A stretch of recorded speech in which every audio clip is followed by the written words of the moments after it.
Hello guys, welcome again. Guys, हमने last video में discuss किया था पीरियोडिक सिग्नल्स को और हमने अपने डिस्कशन को एंड कर दिया था डिस्क्रीट वर्जन ऑफ सिग्नल्स के एंड उसके कुछ प्रॉब्लम्स भी देखे थे। इस वीडियो में बस मैं अब एक क्वेश्चन दिखाना चाहूँगा जो गेट एग्जाम में पूछा गया था रिगार्डिंग दिस पीरियोडिक सिग्नल है, जो कि काफ़ी मुझे अच्छा लगा, इसीलिए मैंने इस पर एक अलग सी वीडियो बनाई। तो आई होप आपको ये वीडियो पसंद आए, वीडियो को एंड तक ज़रूर देखना।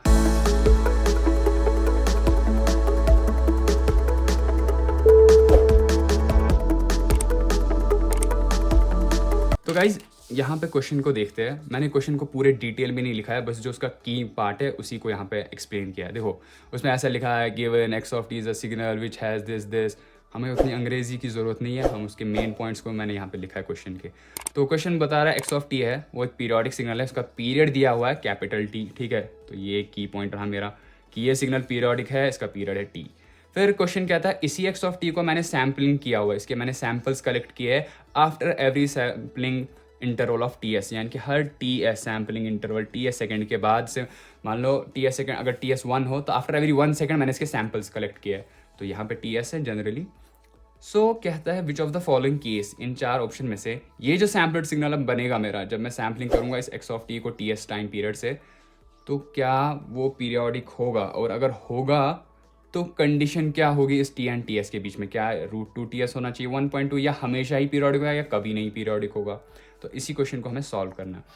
स्टार्ट करने से पहले मैं बता दूं, आप लोग इस क्वेश्चन को ट्राई करो एंड मैं बता दूं कि जिन्होंने मेरे पिछले वीडियोस देखे होंगे वो एक्चुअली में उनको इतना सॉल्व करने की भी ज़रूरत नहीं है, वो लोग इसको डायरेक्टली बता सकते हैं कि जो ऑप्शन बी है वो आंसर होगा। ये मैं वीडियो के एंड में आपको बताऊंगा कि कैसे आप लोग डायरेक्टली बता सकते थे, बट पहले हम सोल्यूशन को ही देख लेते हैं। सो यहाँ पे क्योंकि एक्स ऑफ टी दिया नहीं है तो हम अज्यूम कर सकते हैं कोई भी एक पीरियोडिक सिग्नल है ना, क्योंकि मुझे दिया गया जनरली, मुझे नहीं पता कौन सा एक्स ऑफ टी एक्चुअली है क्या एंड किसकी सैम्पलिंग की है, कैसे की है। सो हमें तो बस जनरल वैल्यूज़ दिए हैं, तो इसीलिए हमें कुछ अज्यूम करना होगा। देखो, यही पहला स्टेप यहाँ पे क्रूशल हो जाता है। एग्जाम में आप लोग सोचने लग जाए यहाँ तो कुछ दिया ही नहीं है, वैल्यू कहाँ से लाऊंगा, डिवाइड क्या करूँगा, मल्टीप्लाई क्या करूँगा, कहाँ से क्या लाऊंगा। बट यही तो ट्रिक है भाई, ये आपने क्वेश्चन ने जनरली आपको बता दिया पीरियोडिक है, तो आप लोग किसी भी पीरियोडिक सिग्नल को अज्यूम कर सकते हो। तो यहाँ पे मैंने कॉस, साइन और कॉस है, जनरल पीरियोडिक फंक्शंस है, तो मैंने कॉस को यहाँ पे सिलेक्ट किया है, X of T equal to cos omega naught T. अब यहाँ पे टाइम पीरियड किसके बराबर होगा, 2 pi by omega naught, clear चीज़। और इधर ही मैंने लिखा है omega naught 2 pi by T, इसको मैंने एक साइड में अलग से याद रखने के लिए आपको दिखाया है।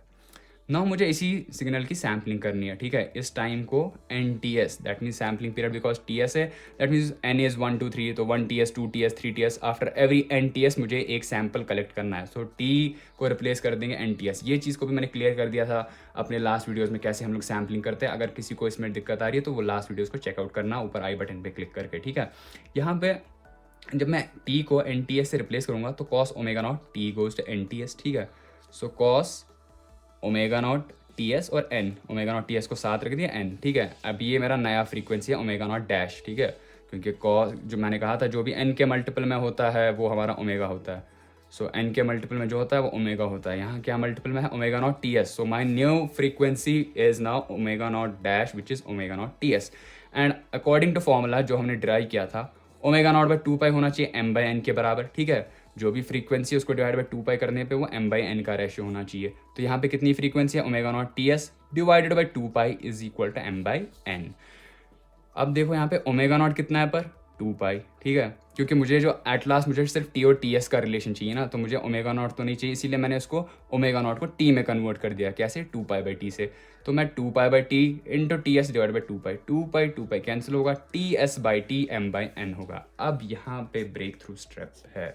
देखो, T S by T M by N तो आया, बट कैसे मेरा आंसर, मुझे तो कुछ वैल्यू चाहिए ना। सो यहाँ पे अगेन एक और ट्रिक है, यहाँ पे आपको फिर से उदास होकर नहीं बैठना है। अब आपको ऑप्शन पुट करके चेक करना है कि कौन सा ऑप्शन सेटिस्फाई करेगा, and by intuition only option B satisfy करेगा, क्योंकि M and N both should be integers, आपको पता है। ये चीज़ भी मैंने क्लियर की थी लास्ट वीडियोस में, M and N individually integers होंगे। हाँ, एज अ होल ये रेशियो है, कुछ रेशियो फ्रैक्शन होगा, but M and N should be strictly integers. और अगर मैं देखूँ यहाँ पे, जब मैं टी एस बाई टी करूँ तो ये 1 बाई 1.2 आ जाएगा। 1.2 को मैं 12 बाई 10 लिख सकता हूँ, 10 ऊपर चला जाएगा, 10 बाई 12 दैट मीन्स 5 बाई 6, या 10 बाई 12 ही रख लो। तो एम बाई एन का फॉर्मेट ले रहा है ये, that means it is coming as 10 and 12, so both are integers, that means only B option satisfies my this condition, ts/t equal to m/n। अगर मैं इसको लेता root two is an irrational number, इसको ये इंटीजर्स में नहीं count होगा, तो इसीलिए इस कंडीशन से तो ये नहीं बनेगा। तो यहाँ पे अब आपको समझ आ जाना चाहिए कि क्यों मैंने पहले ही बोला था कि आप डायरेक्टली इस ऑप्शन को बता सकते हो। क्यों? क्योंकि मैंने आपको कहा था जब भी हम डिस्क्रीट सिग्नल्स का टाइम पीरियड निकालते हैं ना, तब जो सैम्पल्स आने चाहिए वो मेरे पास वो इंटीजर ही होने चाहिए। तो यहाँ पे अगर आप इतना ताम झाम ना करते और डायरेक्टली ढूंढते कि कौन सा एक ऑप्शन मेरे को इंटीग्रल वैल्यूज़ देगा, तो ऑब्वियसली ये तो इरेशनल नंबर था, ये तो रूल आउट हो जाता। जब आप दूसरे ऑप्शन को चेक करते हैं तो आपको समझ आता है हाँ ये तो कुछ 1.2 ये 12/10 का फॉर्म 5/6 का फॉर्म ले सकता है। दैट मीन्स ये कुछ रेशियो दे रहा है m/n, ये कुछ ऐसा मेरे को ऊपर से ही शो कर रहा है कि हाँ मैं एक इंटीजर वैल्यू दे सकता हूँ। तो कॉन्सेप्ट तो यही है ना, आपको m/n करना है। सो ये शक्ल से ही दिखा रहा है कि हाँ मैं 12/10 का फॉर्म ले सकता हूँ, दैट मीन्स मैं एक इंटीग्रल वैल्यू ले सकता हूँ ऑफ द फॉर्म m/n। तो मैं डायरेक्टली इसी ऑप्शन को चुनता। इतना ये तभी होगा जब आपने अच्छी खासी प्रैक्टिस की होगी और आपको नॉलेज होगी एग्जैक्टली आपको करना क्या है, पीरियोडिक सिग्नल होता क्या, मुझे कैसे सैम्पल करना है। बट अगर कोई बात नहीं, अगर आप इस मेथड को भी कर लेते तो मुझे नहीं लगता कि इसमें कुछ ज़्यादा टाइम वेस्ट होने वाला है। ये तो अब समझाने के लिए मैंने बड़ा अच्छे से लिखा हुआ है, बट अगेन ये बहुत ही 30 सेकेंड्स वाली काम जाम है। बट अगर कॉन्सेप्ट है तो वेल एंड गुड, तो इसको डायरेक्टली आंसर कर दो। आई होप आपको ये प्रॉब्लम काफ़ी अच्छा लगा होगा, काफ़ी कुछ सीखने को मिला होगा आपको इस प्रॉब्लम से कि कैसे गेट प्रॉब्लम्स को टैकल करते हैं। हमें ऑप्शंस भी चेक करने होते हैं एंड कभी कभी हमें कुछ खुद से कुछ अज्यूम भी करना होता है। हमेशा आपको सब कुछ नहीं दिया हुआ होगा। सो आई होप आपको ये वीडियो पसंद आया हो। Thank you guys for watching the video and I will see you